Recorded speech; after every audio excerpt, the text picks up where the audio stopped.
네, 우리 좌우에 계신 분들과 서로 인사하십시다. 사랑합시다. 감사합시다. 형통하세요. 인사하시겠습니다.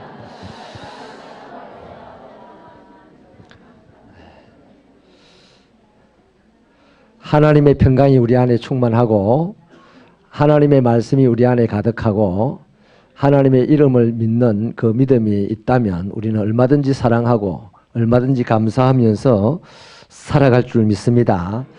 우리가 그렇게 살아간다면 우리나라는 또 한 번 큰 이 시간의 어려움이 도리어 기회가 될 줄로 믿습니다.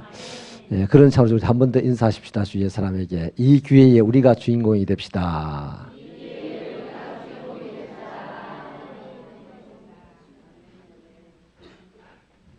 예, 감사합니다.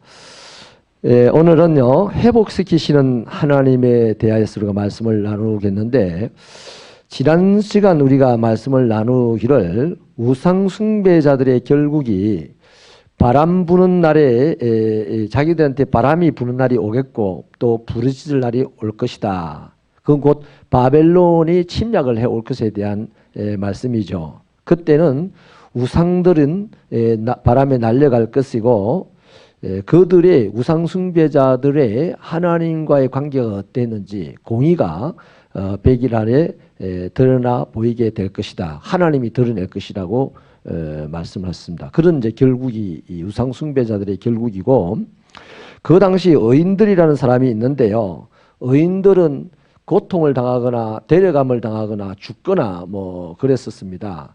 이게 우상숭배자들이 바로 해가지고 그 사회가 부패하게 되면 제일 먼저 의인들이 죽음을 당하거나 데려감을 당하거나 왜냐하면 바람 부는 날이 일어나기 전에 의인들은 하나님께로 가야 되는 거예요. 하나님은 그것까지 그 꼴을 자기 백성들, 자기 사랑하는 사람에게 보이기가 싫다는 거죠. 그래서 우상숭배자들의 억압 속에서 그냥 데리고 가신다는 것입니다. 결국 그들은 하나님을 의지하였던 자들로서 땅을 차지하게 될 것인데 하나님의 거룩한 산을 기업으로 얻을 것이고 이것은 곧 바벨론 포로기한을 이야기하는 겁니다. 뭐 좀 더 전체적인 우리 오늘 이 시대를 포함해서 말씀을 드린다면 하나님께서는 세상이 부패하면요 옳게 살아가는 사람들이 반드시 고통을 받겠답니다. 핍박을 당하거든요. 부패한 세상 사람들은 옳게 살아가는 사람들을 미워합니다. 그래서 그런 사람들이 더 큰 환란이 오기 전에 하나님은 어디로 데려가십니까? 천국으로 데려가시는 거예요. 천국으로. 천국으로 데려가셨다가 다시 이 세상에서 옳게 살아가는 사람들을 핍박했던 사람들이 마지막은 언제 당합니까? 마지막 주님의 심판주로 재림하실 때 당하는 거죠. 그때 하나님의 나라에 갔던 이 사람들이 다 함께 주님과 재림 와서 천년왕국을 이루면서 영원히 왕노릇하게 된다는 겁니다. 땅을 차지한다는 겁니다. 이게 이제 영적으로 전 우주적인 해석이 되는 것이죠. 그러면 실제로 우리의 삶에서는 어떠합니까? 우리의 삶에서는 좀 더 국소해서 예를 들면 겸손한 자를 얘기를 해보십시다. 마음이 온유하고 겸손한 자, 그가 바로 예수 아닙니까? 나는 마음이 온유하고 겸손하니 나의 멍에를 메고 내게 배우라 그랬습니다. 근데 다 세상을 쫓아가는 사람들은 예수 멍에 안 메고 싶어 하는 거죠. 그래서 그 타락한 사람들이 예수 멍에를 메고 예수에게 온유와 겸손을 배우면서 살아가는 사람들을 해코지하고 핍박하는 거예요. 우리가 그 해코지를 당하고 그 핍박을 당할 때 우리는 진짜 그리스도인입니다. 예수의 멍에를 메고 살아가는 사람입니다. 아멘입니까? 그렇게 살다 보면 우리는 사람들이 볼 때는 어줍지 않은 사람, 약한 사람, 안 될 것 같은 사람으로 보이지만 하나님의 성령은 오늘도 살아있습니다. 안 될 일도 되게 하시는 이가 성령님입니다. 처녀가 아이를 갖게 하는 이가 성령님이십니다. 죽은 자가 살아나게 하시는 이가 성령님이십니다. 우리 지옥 갈 우리가 천국 가게 하시는 이가 성령님이십니다.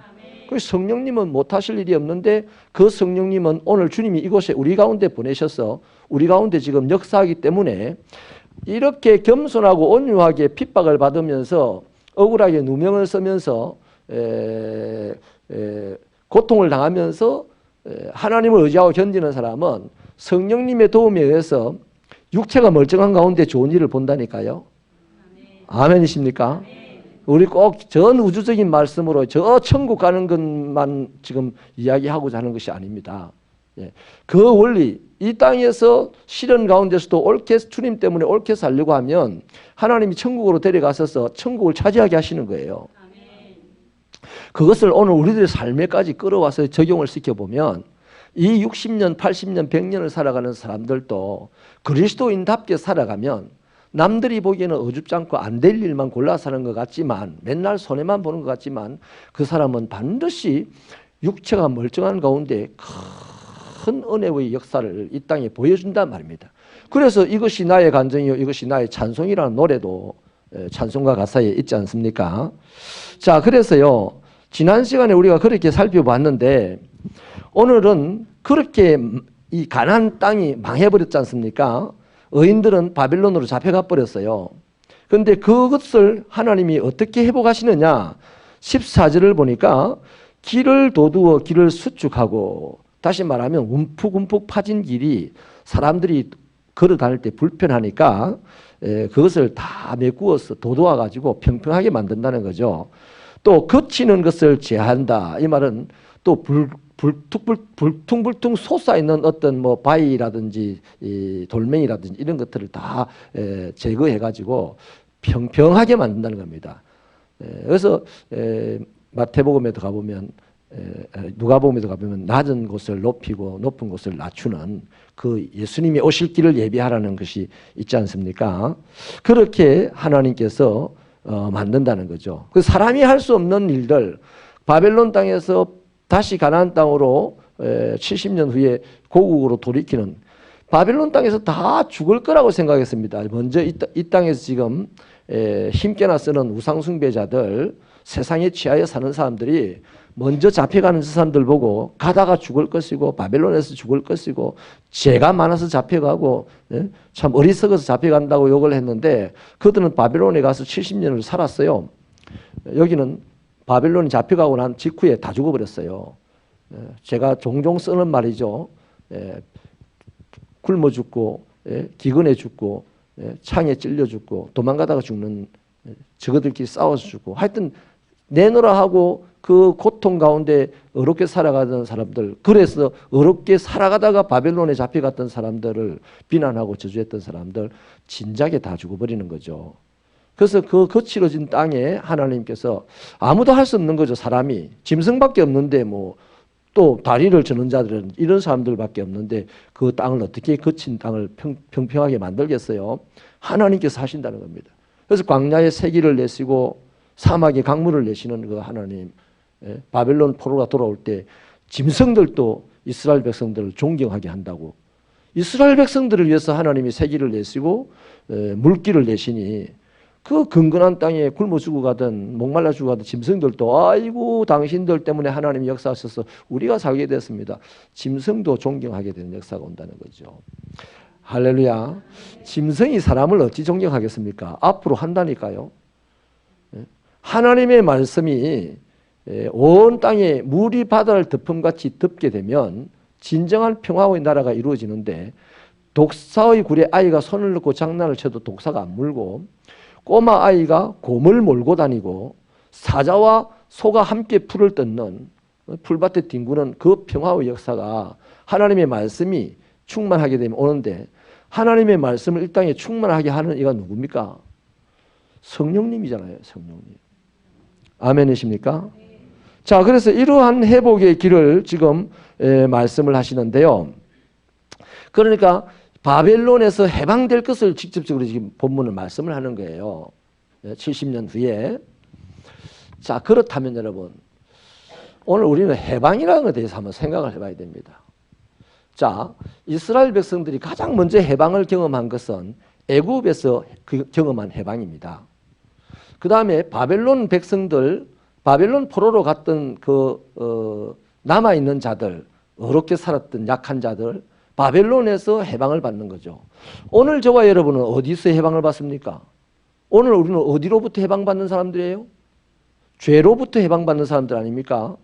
근데 여기까지는요, 이스라엘 출애굽 1세대들이나 바벨론 포로로 잡혀갔던 사람이나 우리나 자, 나는 애굽에서 하나님의 은혜로 해방받았습니다. 바벨론에서 하나님의 은혜로 해방받았습니다. 죄로부터 하나님의 은혜로 해방받았습니다. 여기까지 잘 알아요. 여기까지 잘 알아요. 근데 이건 시작에 불과한 겁니다. 시작에 불과한 이것을 붙잡고 일평생 신앙생활을 하는 사람들이 대부분이다 말이에요. 시작을 했으니 그 다음 단계를 넘어가야 되는 거예요.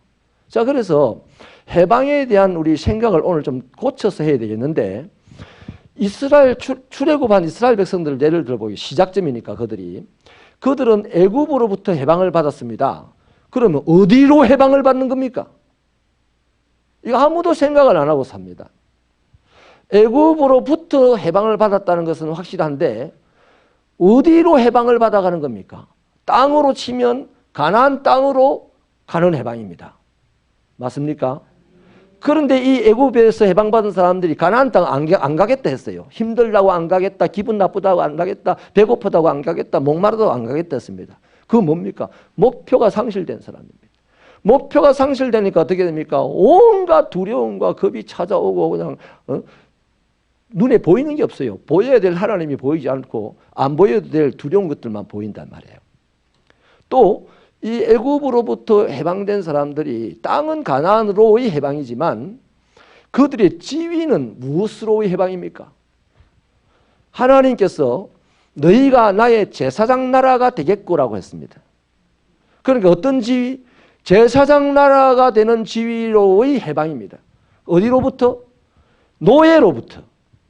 노예라는 지위로부터 해방되어서 그 해방된 자들이 어디로? 제사장 나라의 지위를 확보해가는 해방으로 간다 이 말이에요. 여러분 오늘 대한민국을 보고요. 일본에게서 몇십 년 됐는지 계산이 안 되는데 하여튼 언젠가 해방됐잖아요. 36년간의 압제에서 해방됐잖아요. 그런데 아직 어떤 학자들은 우리는 일본에게 해방 안 됐다 이럽니다. 왜? 문화적으로 해방이 안 됐어요. 경제적으로 문화적으로 종속되어 있어요. 심각하게 종속되어 있습니다. 그러한 해방 그 생각을 못하고 우리 살죠. 그냥 정치적으로 해방되면 해방됐다라고 생각하니까 우리의 삶은 여전히 일본을 좋아합니다. 우리의 삶은 여전히 일본의 문화, 일본의 습성들을 좋아하는 거죠. 경제를. 또 한 가지 또 해방이 있습니다. 삶의 해방입니다. 노예니까요. 뭐를 섬기겠습니까? 애굽이 섬기는 신을 섬기던 삶으로부터 해방이 되는데 목적은 뭐예요? 어디로의 해방입니까? 하나님을 섬기는 것으로의 해방이다 이 말이에요. 그러니까 시작은 잘 아는데 목표를 잘 모르고 이스라엘 백성들이 사는 거예요. 그런데 내가 애굽의 노예로서 제사장 나라의 지위를 얻는 해방으로 간다를 알았으면요. 제사장으로서의 할 일이 뭔지 열심히 배웠을 거예요. 귀찮다고 안 배우는 거예요. 오늘 성도들도 마찬가지입니다. 또 자신의 삶이 애굽 신을 섬기던 삶에서 어디로 해방됩니까? 하나님을 섬기는 삶으로 해방이 되는데 광야 시내산 앞에 와가지고 1년도 안 돼가지고 우상을 섬기는 삶으로. 그러니까 장소적으로 또 지위적으로 또 삶의 모양으로 모조리 다 목표가 없어요. 저와 여러분 신앙생활을 하면서 목표가 있습니까? 우리 교회는 목표가 있습니다. 2000성도 20가정 단독 선교사를 파송한다. 이 목표를 가지고 이루어질지 않을지 몰라요. 하나님께서 허락하시면 이루어지는 것이고 허락지 않으면 안 해주신 건데 우리는 목표를 그렇게 설정해 놓고 달려가는 겁니다. 왜? 선한 일이기 때문에. 그러면 우리 각 개인에게도 이런 자신의 신앙생활에 목표가 있어야 됩니다. 목표가 없으면 그게 되는 일이냐, 되는 일이든 안 되든 몰라 그거는. 그러나 선한 목표는 하나님이 기뻐하시는 거다 말이에요. 목표가 설정이 될 때 우리의 방향이 똑바라지는 겁니다. 여러분 목표가 설정되지 않는 사람은요 한 걸음 나와가지고 또 막 헤맵니다. 그걸 갖다 방황이라 그럽니다. 그 이스라엘 백성들이 목표가 없으니까 광야에서 얼마나 방황합니까? 무려 열흘이면 갈 길을 40년 동안 방황하는 거예요. 하나님이 왜 방황시켰습니까? 목표를 설정하기 위해서. 너희들은 지위가 제사장 나라로 바뀌었다. 너희들은 지위가 삶의 모양이 나를 섬기는 걸로 바뀌었다. 너희들이 살아야 될 장소는 가나안 땅이다. 이렇게 계속해서 40년 동안 그 목표점을 지금 말해주는 거예요. 여러분, 하나님의 역사는요, 어찌 보면 칼끝이라고 해도 과언이 아닙니다. 아니면 창끝이요. 여러분, 그 창이나 칼끝은요, 한 점에 불과합니다. 뒤에 손잡이로부터 쭉 해가지고 좁아지잖아요. 좁아지고 한 점입니다. 솔직한 얘기로 하나님의 구원의 역사는요, 마리아와 요셉이라는 아주 어린 그 소녀, 청소년, 거기에 하나님의 구원의 섭리가 쫙 모든 이런 거대한 것들이 이렇게 모여가가지고 그 점에 딱 찍혀서 누가 태어났다? 예수가 태어나서 구원의 역사가 실제로 시작되는 거예요. 그러니까 저와 여러분이요, 목표를 놓치면 안 됩니다. 끊임없이 목표를 다 쳐다보고 오늘도 흔들려도 그 목표를 보는 사람은 요리 가가지고 저 목표를 향해 갑니다. 이해되시죠?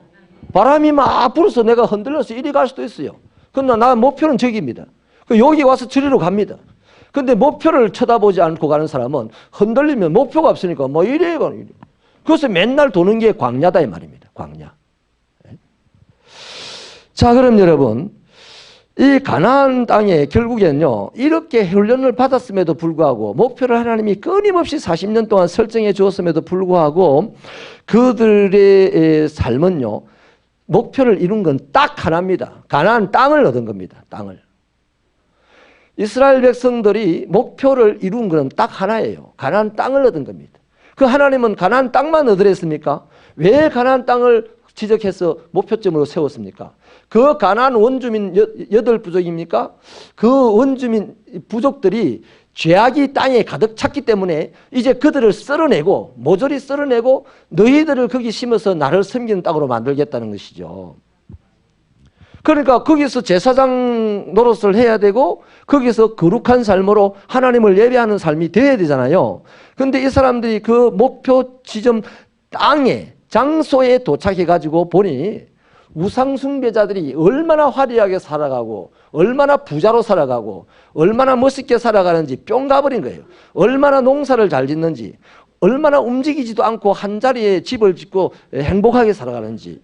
그래서 너희들 어떻게 해서 이렇게 살아가냐라고 물었지 않겠습니까? 궁금했지 않겠습니까? 이 가난한 사람들이 야, 우리 신전에 한번 와봐라. 그것도 신전에 싹 가서 들여다보니까 막 얼마나 재미있는지 너무너무 재밌는 거예요. 기분이 막 너무 좋은 거예요. 거기다가 농사도 잘 지어지고. 그 왜 이러나? 우리는 달신과 해신을 섬기니까. 뭐 이러니까 그러나 우리는 보이지도 않는 신을 섬기는데 너희는 정말 구체적인 신을 섬기는구나. 이러면서 거기에 현혹이 되어가네. 하나님이 그렇게 싫어하는 그렇게 빨리. 그래서 지난 시간에 우리가 말씀을 나눈 우상숭배자들로 인하여서 사회가 타락을 하면 가난한 사람들과 어렵게 살아가려고 하는 사람들이 고통을 받는데 의인은 죽임을 당하고 어려운 자는 데려감을 당한다 하는 말씀을 나눈 거예요. 자, 그러면요. 자, 이 사람들이 가나안 땅에 들어가서요, 완전히 목표를 상실해 버렸단 말이죠. 이제 하나님을 제사장으로서의 살아가는 삶을 상실해 버렸고 또 거룩한 삶, 하나님을 예배하는 삶을 상실해 버렸어요. 이건 바로 하나님이 주신 목표거든요. 목표를 상실해 버리니까 어떻게 되겠습니까? 사회가 지난 시간에 봤던 대로 엉망진창이 되는 거죠. 어둠의 사회가 되고 슬픔의 사회가 되고 불안의 사회가 되는 겁니다. 근데 이 진짜 이유가 뭡니까? 표면적인 이유는요, 가나안의 우상 숭배 때문입니다. 이 사람들이 목표를 상실하게 된 표면적인 이유는 가나안의 우상 숭배입니다. 그 우상 숭배자들 보니까 잘 사니까 자기도 잘 살고 싶어서 그렇게 한 거예요.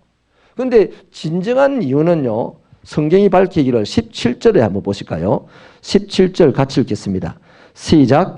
그의 탐심의 죄악으로 말미암아 내가 노하여 그를 쳤으며 또 내 얼굴을 가리고 노하였으나 그가 아직도 패역하여 자기 마음의 길로 걸어가도다. 분명하게 하나님은 진짜 이유를 밝히고 있어요. 탐심이라고 합니다. 탐심.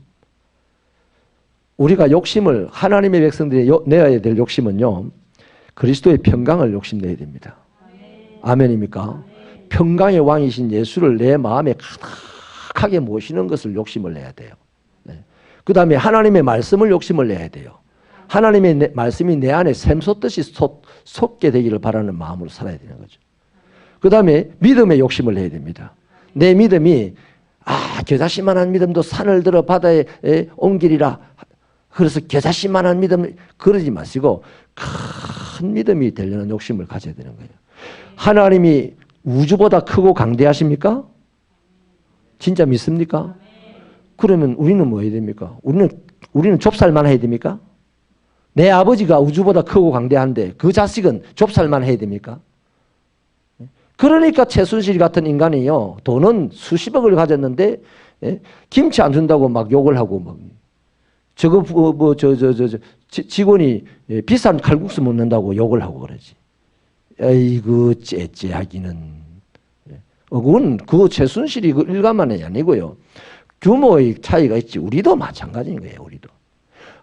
내가 믿는 하나님, 아버지라고 하나님이 우주보다 광대하다고 하면서도 자기는 좁쌀만큼 하고 좁쌀처럼 살아가고 있어요. 요만한 일에 탁 토라지고. 에이고. 한번 따라 하십시다. 통 크게 살자. 통 크게 사시기를 바랍니다. 통이 크다는 것은 돈 팍팍 막 지 맘대로 쓰는 게 아니고 나를 미워하는 사람도 사랑할 수 있고 나를 억울하게 하는 사람도 이해할 수 있고 이런 게 통 큰 겁니다. 할렐루야. 자, 그래서 이들의 탐심의 죄악으로 말미암아서 가나안 땅에 들어간 이 이스라엘 백성들이 목표를 완전히 상실해 버렸는데, 목표를 상실한 채 땅만 지 땅이라고 하나님이 우리에게 주신 땅, 우리는 이 땅에서 영원할 거다, 막 이런 이제 지척도 없는 소리를 하고 이제 지내가는 거죠. 택도 아닌 소리를 하고 하는 거죠. 내가 제사장 노릇을 할 때, 내가 하나님을 예배하는 삶으로 살아갈 때 그 자리는 하나님이 영원히 지켜주는 거예요. 하나님 당신의 이름을 위하여 지켜주는 거예요. 그런데 그 자리를 하나님을 예배하지 않는 자리로 삼고 하나님 제사장 노릇을 하지 않는 자리로 본인이 생각을 할 때 하나님은 그 자리를 떠나버리는 거예요. 그래서 아가스의 말씀처럼 날이 기울고 그림자가 갈 때 나는 유향의 작은 산, 모략의 산으로 가리라. 작은 산, 어디? 유향이 있는 산. 모략, 기도와 희생이 있는 곳으로 가겠다는 겁니다. 두세 사람이 모인 곳이라도 기도와 희생이 있는 곳으로 가겠다는 거예요. 한국 교회가 뭐 수십만 명이 모인다 그래도 기도가 없고 희생이 없으면 점점 하나님은 그 자리에서 동족문을 향해 나가실 거다 이 말이에요. 그러면 그 안에는 그냥 온갖 집안 싸움이 일어나고 서로 고발하는 사건이 일어나고 이런 거죠. 우리 새벽교회는 적은 교회지만 기도하는 교회 되십시다. 희생을 밥 먹듯이 하는 교회 되십시다. 네? 그러면 하나님은 그 길로 간대. 그 길로 간대요. 할렐루야. 자, 그래서요, 이렇게 탐심으로 말미암아 목표가 상실돼 버리니까 우상 숭배자들로 다시 전락을 해버리니까 그 땅이 저주를 받습니다. 땅에 기근이 막 임하잖아요. 그리고 전쟁이 일어나지 않습니까? 그러니까 결국에는 또 돌아가서 가난한 백성들이 고통을 받게 되고 의인들이 죽임을 당하게 되고 어려운 사람들이 데려감을 당하게 되는 것이 이제 반복되는 거죠. 말씀대로. 그래서 기근과 질병과 반역과 전쟁 같은 것들이 계속되니까 그 땅은 어떤 땅이다?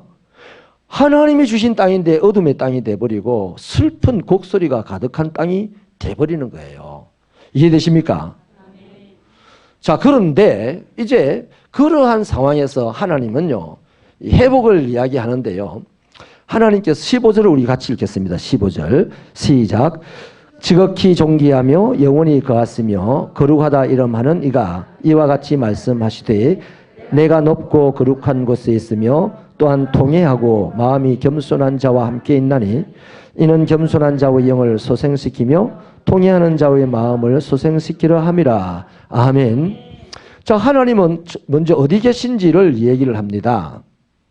사실요, 저 바벨론 포로로 잡혀가가지고 이스라엘 백성들이요, 슬퍼하면서 우리 하나님이 어디 계신고 이렇게 했어요. 우리 하나님이 없나 보다 이렇게 의심도 하고 무력해졌단 말이에요. 그래서 팔을 쭉 늘어뜨리고 이렇게 오늘 죽을 건가 내일 죽을 건가 하고 살았단 말이죠. 그런데 그때에 에스겔서에 보면 여호와 삼마라고 하는 이름을 얘기를 합니다. 하나님이 여기에도 계신다 이 말씀을 하거든요. 그래서 스바냐 선지자 같은 경우는 하나님의 음성을 이스라엘 백성들한테 들려주기를 너희들이 손에 힘을 내고 손을 너릇뜨리지 말고 힘을 내어라.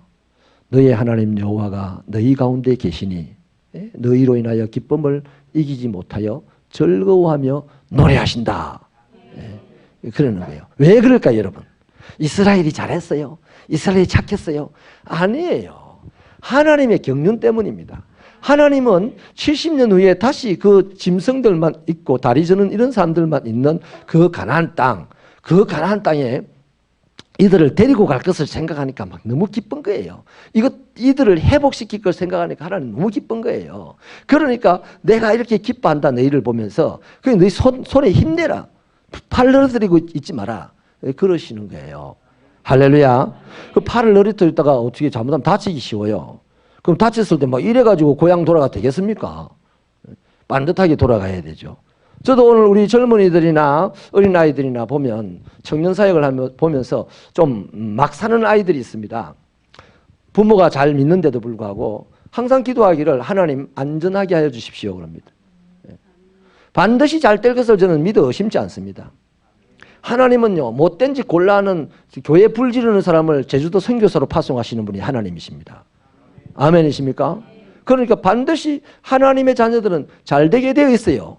근데 하나님이 잘 되게 하실 그때에 사실 내가 사고 나서 이래가지고 잘 되면 내 가족이 내 자신이 얼마나 고통스럽고 힘드냐 이 말이에요. 하나님은 영광을 받으실 겁니다. 저는 기도하기를 아름다운 몸을 가지고 흠없는 몸을 가지고 하나님의 영광스러운 사역을 하는 자녀들이 되기를 바라서 주의 자녀들이 안전하게 자라게 해달라고 기도를 드리는 거죠. 자, 그러면 아무튼 하나님 어디에나 여기도 계신다, 우리 가운데 계신다 하는 이 하나님에 대한 설명이 있습니다만 이사야가 말하는 하나님은요 그게 아니고 지금 이 가나안 땅에 계신 하나님을 얘기하는 거예요. 가나안 땅을 지금 황무지가 되게 하시고 짐승이 사는 곳이 되게 하신 이가 누구시다? 하나님이십니다.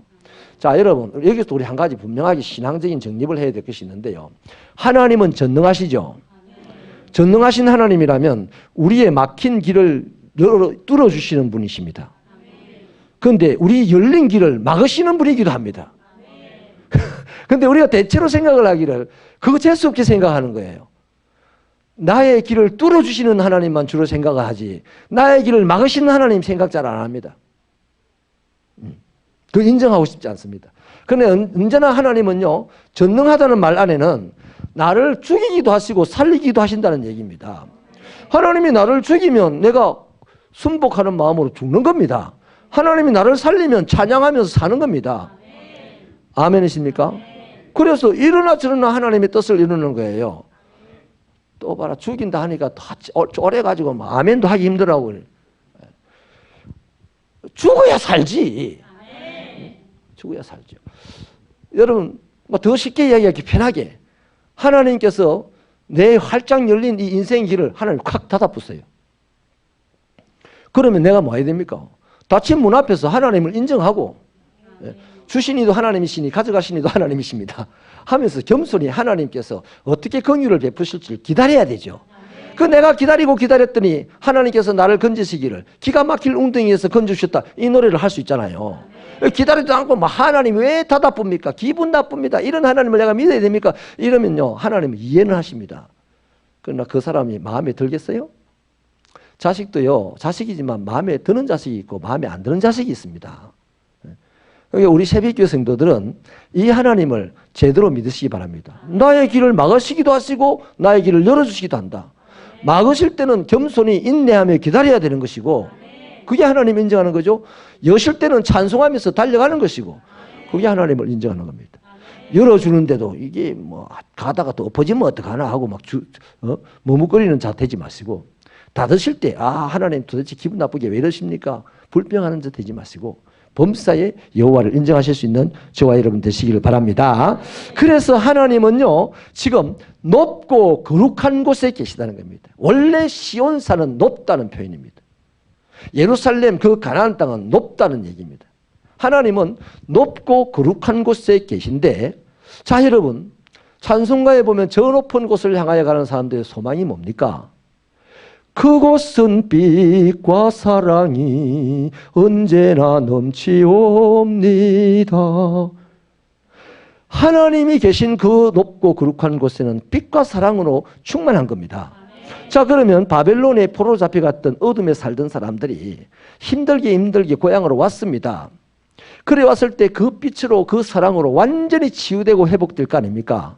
오늘 저와 여러분이 이 세상을 살면서 힘들고 괴롭게 살다가 인생이 끝나면 천국에 들어갈 겁니다. 그 높은 천국에 들어가면 들어가는 문부터 그냥 해가지고 그냥 강물이 흐르고 강자오로 나무가 있고 뭐 나무에 막 달마다 가해를 맺히고 그 나무 이파리 하나가 만국을 소생시키고, 그러면요, 우리가 그 사랑과 빛으로 충만한 그곳에 들어가는 입장하는 순간 우리의 모든 약한 것은 강해지고 나의 더러운 것들은 깨끗해지고 나의 질병은 다 사라지고 온전한 몸이 된다는 거예요.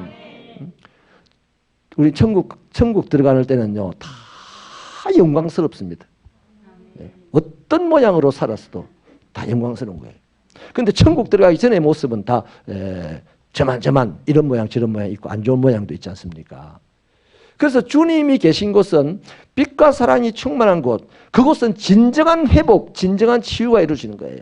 바벨론 포로들이 거기 들어가는 순간, 나 지난 70년 동안 죽겠었어요, 하나님 왜 그랬어요, 이러겠습니까? 아닙니다. 그저 기쁨으로 충만할 거예요. 그 영광에 취하여 가지고 이전에 그 아팠던 거, 억울했던 거 하나도 생각 안 날 겁니다. 할렐루야. 자, 그러면 그 하나님이 계신 곁에는 누가 있느냐 이거예요. 15절에 말하기를 통회하고 마음이 겸손한 자가 있대요. 오늘 여기에 이 말씀이 저는 핵심으로 삼으려고 하는데요. 여러분, 통회한다는 말은 자신의 삶을 뉘우친다는 겁니다. 회개한다는 거죠. 마음이 겸손한 자, 하나님 없이는 살 수 없다고 고백하는 사람들이죠. 자기 혼자서는 어떤 것도 할 수 없다고 고백하는 사람들입니다. 그러니까 한마디로 통회하는 자가 겸손한 자요, 겸손한 자는 회개할 수밖에 없어요. 이 시대에 솔직한 얘기로 우리 한국 교회 전체가 해야 될 일이 이겁니다. 지금 우리 권사님 아까 기도를 참 훌륭하게 해주셨는데요, 말씀으로 돌아가야 됩니다. 우리 한국 교회가 물질에 너무 빠져 있었습니다. 물질 때문에 교회가 맨날 싸웠어요. 말씀 때문에 싸우는 교회 없습니다. 지난 시간에 나눴지만 말씀 읽고 기분 나빠하는 사람이 있습니까? 말씀을 많이 읽었다고 잠 못 잤다고 재수 없다고 하는 사람이 있습니까? 없어요. 말씀은 읽으면 읽을수록 더욱 내 안에 기쁨이 충만해지는 거 아니에요. 네. 그러니까 여러분, 오늘 우리들이요, 다른 데는 뭐라 할 거 없고 우리 교회가 살면 대한민국 산다고 저는 믿습니다. 우리 교회가 바르면 대한민국 전체가 발라진다고 저는 개인적으로 확신합니다. 그래서 나 한 사람이 발라지려고 노력해야 됩니다. 다시 말하면 땅 하나 얻고 하나님의 구원을 다 얻은 것처럼, 땅 하나 얻고 해방받은 것처럼 생각한 이스라엘 백성들이 아니라 땅을 얻었으면 정말 이 땅을 주신 목적이, 하나님의 목적이 뭐냐 이거예요. 제사장 나라가 되는 것이고 또 그 하나님의 거룩함을 예배하는 그 땅이 되게 하는 거 아니겠어요? 그래서 저와 여러분이 제사장으로서 할 일이 뭡니까? 백성의 죄를 짊어지고 회개하는 겁니다. 대통령의 죄를 짊어지고 회개하는 겁니다. 대통령이 나쁘다 어떠다 욕하기 전에 그 모두의 죄를 우리가 짊어지고 오늘 하나님께 회개하는 겁니다. 대통령 앞에 가서 나쁘다고 해야 됩니다. 돈이 보고 내가 대통령 나쁘다 그자 이래봐야 대통령 귀에 들어가지도 않아요. 온 동네만 시끄럽게 만들고 그냥 어둡게 만드는 거예요. 대통령한테 아무런 영향도 없어요. 그러니까 우리가 지금 진짜 할 일은 이 나라의 문제를 내가 안고 내 문제로 안고 회개할 일입니다. 회개할 일. 참 나라와 민족을 위해서 꼭 기도를 한번 집중으로 한번 하고 싶은데 여러분이 안 따라올까 봐서 내 혼자 할까 봐서 겁이 나서 못 하겠어요. 우리 교회 너무 새벽기도, 특별 새벽기도가 많고 특별 저녁기도가 많아가지고 사람 달달 볶아서 죽겠어요. 이래가지고 한 명도 안 따라오고 내 혼자 하면요, 공동체가 이상하게 되잖아요. 그래서 제가 전략적으로 지금 조금 조율을 하고 있습니다. 여러분, 나라와 민족을 위하여 함께 통회하고 기도할 수 있는 분 되시기 바랍니다. 진정한 겸손한 자가 그 사람입니다. 정치가들 잘못했다고 욕하는 사람은 겸손한 자는 아닙니다. 시비꾼이죠, 시비꾼. 물론 우리가요, 하도 답답하고 너무너무 힘들게 해서 정말로 불공평하게 만들어버리고 또 기회를 빼앗아 가버리고 의욕을 상실하게 해버리고 이러니까요, 막 욕이 나옵니다. 그러나 그때마다 우리는 이게 욕해야 될 때가 아니고 하나님께 내 죄로 고백하며 나가야 될 때다. 이럴 수 있는 신령한 때까지 이르게 되기를 부탁을 드립니다. 자, 그래서요, 지금 하나님의 곁에 있는 자는 딱 찍어놨습니다. 통회하고 겸손하는 자. 겸손한 자라 했습니다. 그러면 현재 이스라엘 백성들이 아직 회복되어야 될 이스라엘 백성들이 있는 그 팔레스틴 땅은 바벨론 땅은 어떻습니까? 아직은 낮은 곳이죠. 괴로운 곳이죠. 어둠과 슬픔과 두려움이 가득한 곳이죠. 그런데 이 사람들이 자기들이 회복되어지고 나라도 살려내고 할 수 있으려면 바로 회개하면서 돌아가는 거죠. 우리 하나님이 또 우리를 돌이켜 주신단다. 당신의 경륜으로 우리를 띵호와 또 우리는 땅을 차지하지. 이러면 안 되는 거죠. 진정한 소망이 있으면, 회복에 대한 소망이 있으면 그 하나님의 뜻을 알고 회개의 영으로 들어가게 되어 있는 줄로 믿습니다. 그래서 하나님은 고난받는 의인들, 이 사람들이 누구가요? 회개하는 사람들이에요. 그 사람들이 올라갈 길을 만듭니다. 땅을 고르는 길을 만들어요. 그러면 고난받는 의인들은 그때 하나님이 돌아갈 땅을 만들 때 그 고난받는 의인들은 뭘 할까요? 자기 마음에 주님이 오실 길을 평탄하게 만드는 거죠. 하나님만 다 하라고 내버려 두는 게 아니에요. 내게 주님이 나를 데리러 주님이 오실 길을 만들어야 되죠. 나의 행복의 길을 가기 위한 주님이 오실 때 나도 주님을 맞이하기 위한 길을 만들어야 되는 거예요. 내 안의 길을. 내 안이 울퉁불퉁한데 주님이 오겠어요? 따라합시다. 주님은 맨발이시다. 내 안에 가스가 이런 게 있어가지고 오만 사람 욕하고 막 시비 걸고 막 인상 쓰고 씹어 돌리고 이러는 그 마음을 가진 사람에게 주님이 맨발로 들어오겠어요? 아파서 못 오겠지. 안 옵니다. 그 사람은 여전히 하나님의 백성이라고 하지만 목표를 상실한 사람이에요. 땅만, 하나님의 땅 교회만 덩그러니 앉아서 하나님의 제사장 노릇하지 못하고 하나님을 예배하지 못하는 그 가스가 어떻게 예배를 합니까? 못하잖아요. 그래서 통회하고 겸손하고 하나님이 오실 만한 그 심령을 저와 여러분이 소유하게 되기를 축원합니다. 기도합시다.